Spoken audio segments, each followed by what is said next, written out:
This is how to install a GlowShift tachometer in your 1990s Honda Acty. You're going to take your green wire,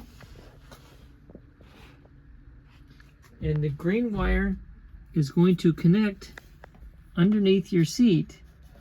Underneath the driver's seat, there's a plug with a blue and a green wire. You're going to connect it to the blue wire. So connect your green tachometer wire to the blue wire in that plug. Then you're going to get your red wire, and the red wire you're going to connect to the yellow and red striped wire in your radio harness.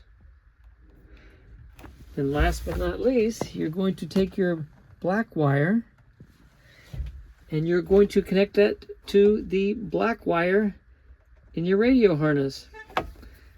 Now, once you do that,